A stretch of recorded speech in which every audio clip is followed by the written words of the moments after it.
Friends, welcome back to foods of fitness. આજે આપણે બનાવીશું બાળકોથી લઈ નાના મોટા બધાને ભાવે એવો ટેસ્ટી નવો નાસ્તો. તો વેકેશનમાં અથવા તો સાંજે બાળકોને નાની નાની ભૂખ લાગે ત્યારે બનાવીને આપી શકાય એવો આ નાસ્તો આજે આપણે કમાલના મસાલા સાથે બનાવીશું, જેનાથી કોઈ પણ વધારાના મસાલા ઉમેર્યા વગર મિનિટોમાં જ એકદમ ટેસ્ટી એવો નાસ્તો તૈયાર થશે. આ નાસ્તો બહારથી એકદમ ક્રિસ્પી અને અંદરથી એકદમ સોફ્ટ તૈયાર થશે. તો બહુ ટેસ્ટી એવો લાગે છે, એકવાર જરૂરથી ટ્રાય કરજો. તો ચાલો રેસીપી શરૂ કરીએ. રેસીપી ગમે તો વિડીયોને લાઈક કરજો અને વધારેમાં વધારે શેર કરજો. તો હવે સૌથી પહેલાં સાંજે બાળકોને નાની મોટી ભૂખ લાગે અથવા તો તમારે લંચ બોક્સમાં બાળકોને કંઈ હેલ્ધી ટેસ્ટી બનાવીને આપવું હોય ત્યારે બનાવી શકાય એવો મિનિટોમાં તૈયાર થઈ જતો કમાલ નાસ્તો આજે બનાવવા માટે અહીંયા આપણે અડધા કપ જેટલો રવો લીધો છે. તમે જેટલો રવો લો એટલું જ તમારે પાણી લેવાનું અને પાણી તમારે હલકું એવું ગરમ લેવાનું. તો સહેજ ગરમ પાણીમાં તમે રવાને ફક્ત 5 મિનિટ પલાળશો ને તો રવો સરસ ફૂલી જશે અને તમારો નાસ્તો એકદમ સરસ બનશે. તો બધું સરસ મિક્સ કરી રવાને ફક્ત 5 મિનિટ માટે પલાળી દેશું.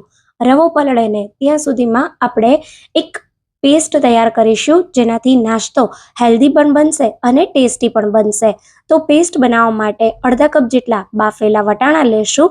એમાં 1 થી 2 લીલા મરચાં અને અડધી ચમચી જેટલું લસણ ઉમેરી દેશું.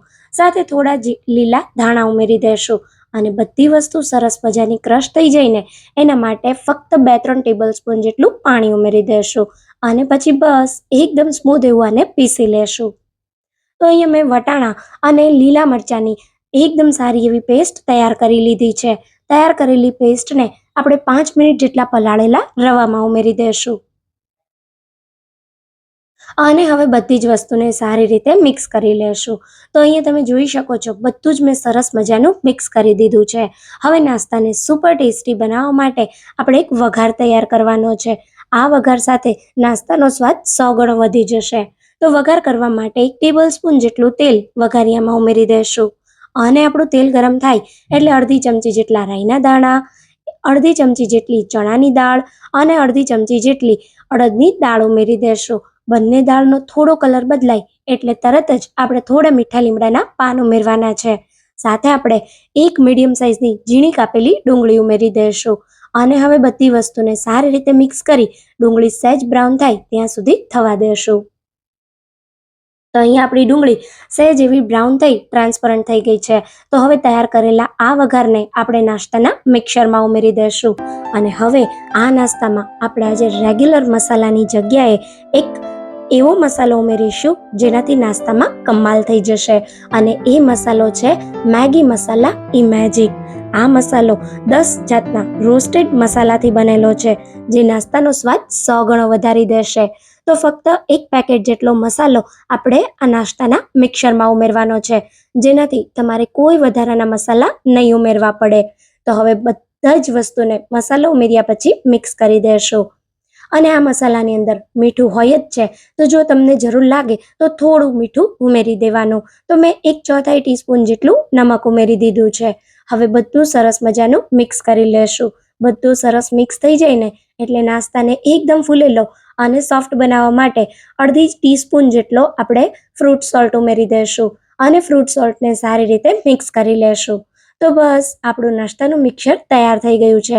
તો હવે ગરમા ગરમ નાસ્તો તૈયાર કરીએ. નાસ્તો આજે આપણે અપ્પમ પેનમાં બનાવવાના છીએ. તો અપ્પમ પેનને હલકા એવા તેલથી આ રીતે ગ્રીસ કરી દેશું. તો અહીંયા તમે જોઈ શકો છો, અપ્પે પેનને મેં સારી રીતે તેલથી ગ્રીસ કરી દીધું છે. હવે આપણે આ રીતે થોડા સફેદ તલ અપ્પે પેનમાં ઉમેરી દઈશું. તલનો નટી સ્વાદ નાસ્તામાં એકદમ સરસ લાગશે. તો આ રીતે હવે આપણે થોડું થોડું બેટર અપ્પે પેનનું ખાનું, જે આ અપ્પે પેનના મોલ્ડ છે એ થોડા એમાં જગ્યા રહે એ રીતે આપણે એને ભરી દઈશું, કેમ કે આપણો નાસ્તો સરસ મજાનો ફૂલશે. તો આને ફૂલ નહીં ભરવાના, થોડી જગ્યા રાખવાની અને પછી બસ આને ઢાંકી મીડિયમ ગેસની ફ્લેમ પર આ નાસ્તાને ફક્ત 5 મિનિટ માટે એક બાજુથી થવા દેશું.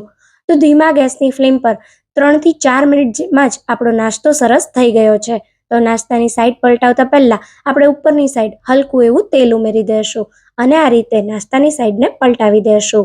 આ નાસ્તોને બનાવવામાં ફક્ત 10 જ મિનિટ જેટલો સમય લાગે છે. મીડિયમ ગેસની ફ્લેમ પર નાસ્તાને કૂક કરશો તો બહારથી સરસ ક્રિસ્પી અને અંદરથી ખાવામાં એકદમ સોફ્ટ અને પરફેક્ટ કૂક થઈને તૈયાર થશે. તો તમે જોઈ શકો છો મેં બધા જ નાસ્તાની સાઈડ પલટાવી દીધી છે. તો હવે આપણે ફરી આના ઉપર ઢાંકણ લગાવી અને 2 મિનિટ માટે થવા દેશું.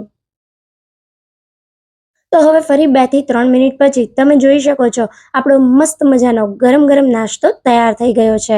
તો તૈયાર થયેલા આ નાસ્તાને આપણે એક પ્લેટમાં કાઢી લેશું અને આ નાસ્તાને બાળકોને ખૂબ જ ભાવે એવા ટોમેટો કેચઅપ સાથે સર્વ કરી દેશું. તો હું આ મસ્ત મજાના નાસ્તાને મેગીના ટોમેટો કેચઅપ સાથે સર્વ કરી રહી છું. તો અહીંયા આપણી આ મસ્ત મજાની ડીશ તૈયાર થઈ ગઈ છે. Kids are so excited to try કમાલ કે સ્નેક્સ.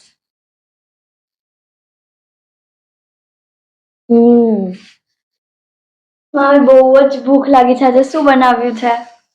આજે મેગી મસાલા મેજિક સાથે મસ્ત નવો નાસ્તો બનાવ્યો છે. ટ્રાય કર.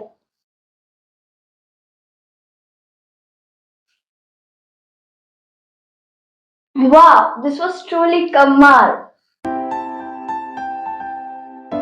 मिनटों में तैयार कमाल के स्नैक्स हर बार बाय मैगी मसाला मैजिक.